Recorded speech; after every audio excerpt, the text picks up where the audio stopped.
you have something to lose. Do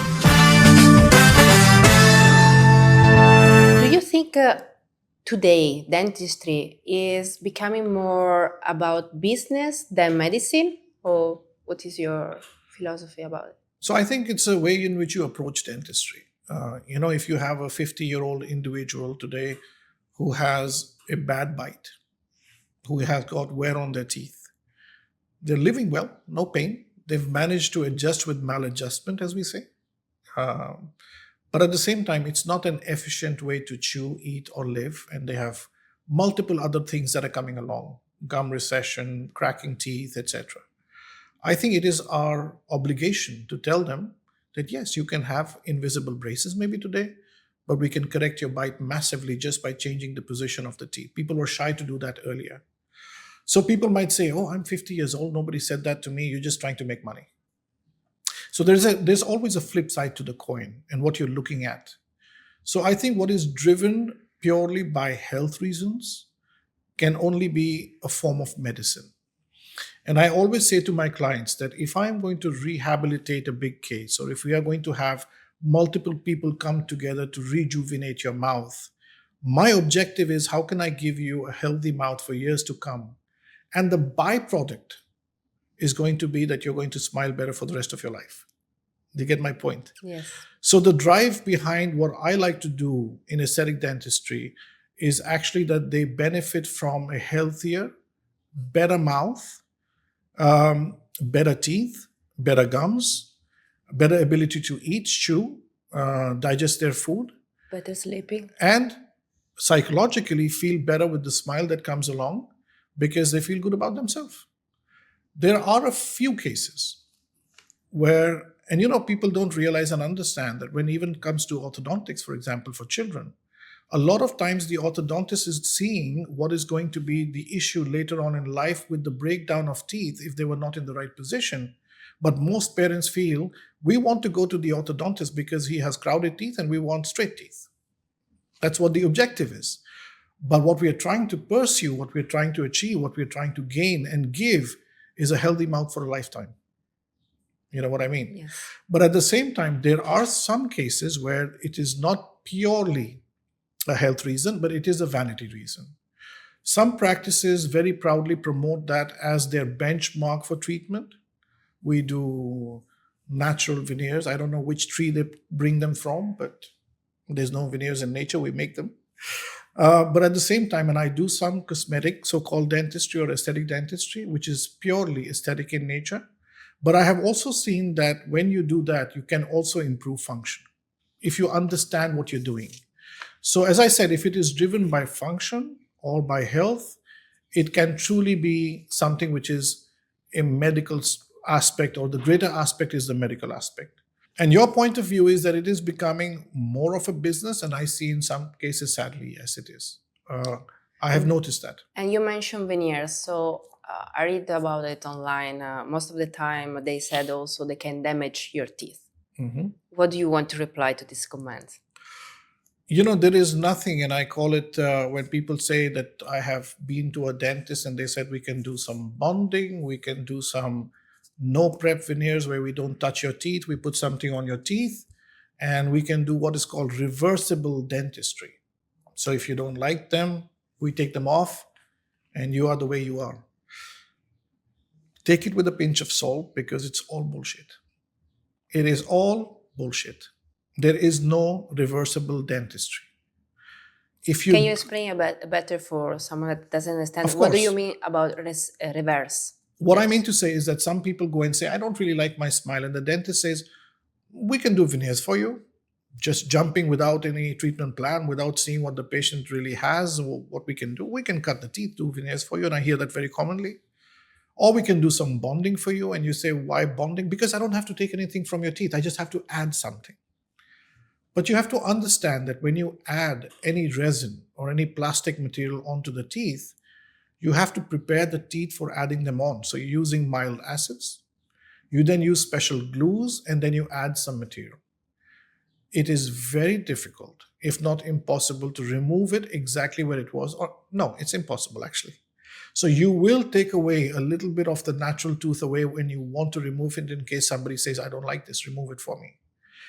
But what some dentists do is they sell it like reversible dentistry, that I can get your teeth back to where they were if you don't like it. So you don't have nothing to lose. You have something to lose. So be very prepared to see that there is no reversible dentistry. There are no prep veneers which are reversible. And you can only do no prep veneers. And I can tell you, after doing thousands for the last 25 years or 24 years, you can only do maybe 1 in 10,000 cases, which is no prep. And I've done some, but it's trying to satisfy your ego and say, I have the best technician in the world and I can do something which is like a miracle. But most cases are not ideally suited for it. In most cases, you have to be very conservative. You need to preserve the top layer of the tooth. But at the same time, you cannot say that I can do miracles and we can do reversible dentistry. And I hear a lot of this, and it really saddens my heart. And when do veneers become dangerous? I think if there are a few reasons, and I will highlight them very quickly. If there is sometimes patients tell me that we went in, they prepared our teeth, 3 days later we had the veneers. And there's a lot of medical tourism, and Turkey is blamed for one of those countries, but I can tell you Turkey has some great dentists also. One of my mentors is from there, fantastic, phenomenal dentist, charges much more than me. But the point is that when we look at anything which is super quick, it isn't made with the right intention. And I can tell you that with a lot of confidence, because no matter how you plan something, you have to look at the gums, you have to look at the health of the teeth, the bone, etc., etc. I feel where a lot of people go wrong, and I can tell you big names in the business who have called us up and said, you don't need to do orthodontics to straighten the teeth. I can cut the teeth and finish the case in 2 weeks. And we're like, but how much tooth will you take away to do that? Because there is no space between the teeth. So if you are over preparing the teeth, which means if you're not doing under a microscope or magnification and taking too much away from the tooth, the teeth become weak and they become sensitive. And that for me is a failure. And timing is important everywhere, because you mentioned that you are a chef as well. So if you don't follow the right time also when you are cooking, yes, for example, your pasta, your rice, it's not good. Yes. And the best chef in the world, they have the timing, the watch near them, no? They when it comes to veneers or doing big reconstruction or any orthodontic treatment, I always say this is slow cooking. There's no fast recipe, Best food, by the way. Best food, by the way, absolutely. The traditional way. But from what I'm coming from to your question is, when do veneers go wrong? If you are going to very aggressively chop the teeth down, if you are not good with your procedures of how you glue them, if you're using poor labs and those laboratories are not giving you a good result by which you have plaque and bacteria accumulating between the veneers and causing sensitivity, pain, or bleeding gums, which is a very common thing that you see. And I think some veneers also have what I call an aesthetic failure, because there's no planning, because there's no discussion with the patient, because there's no simulation, because the patient doesn't know what to expect.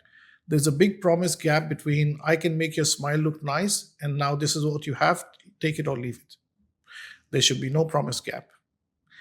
And that's why we take a lot of pride in setting up a protocol where when you come to us, we explain how, in which way can we approach your teeth to be minimally prepared, just like with magnification. And sometimes it's so strange, but our patients even don't need temporaries because we don't take anything off much at all. Yeah, because I saw a lot of pictures, especially from Turkey, unfortunately, with this slim teeth, which is a invasive preparation. It's absolutely right? Horrible. So I think it's like, you should just scratch the surface with your nail like that almost. It should be that precise. And at the same time, many a times we would suggest some alternative treatment. Sometimes they don't even need veneers. Sometimes we just straighten up the teeth, bleach them, and that's it. Sometimes you just have a small gap and you just do some bonding, What's really saddens me, Greta, is that I've seen dentists here suggesting veneers to 16-year-old kids, suggesting veneers for people who have a little bit of gap between the teeth, which can be corrected in 4 months with invisible orthodontics. Why are we putting these patients through extra things that they don't need in their life? They don't need it. If somebody needs a whole mouth to be reconstructed, teeth to be taken out, we'll do it for you because that's the need of the hour. But I think over aggressive treatment with no planning is the biggest reason why we fail.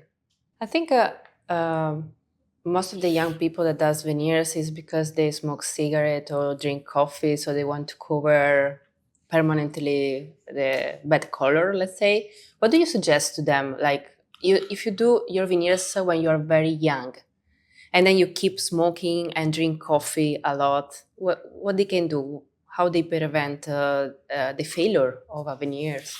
I can't say that veneers fail more or they do it because they have coffee or for whatever reason. I think we are consuming so much more coffee in the world, everybody should get veneers. But I don't think that is a reason. I think for some people, and we see that it was a bit of a fashion trend a little while ago where these chiclet white veneers were in, and you could see them from a mile or 2 miles or 5, like Burj Khalifa. You needed sunglasses. And I call them toilet white veneers or chiclets. Yeah, me too. And I would always tell everybody, this is really not good aesthetics because there is no color like that in nature. But what our minds are tuned to and what we have been conditioned to understand is white teeth means clean teeth. And it means a good, healthy individual. But I can tell you that the trend is becoming more realistic and reversing. I have some clients of mine, or a few or many, who want to remove those super white chiclets and want to have something which is bright but more natural looking, right? Which emulates nature more maybe than what their teeth were, but not as chiclet white as a toilet seat or a sink.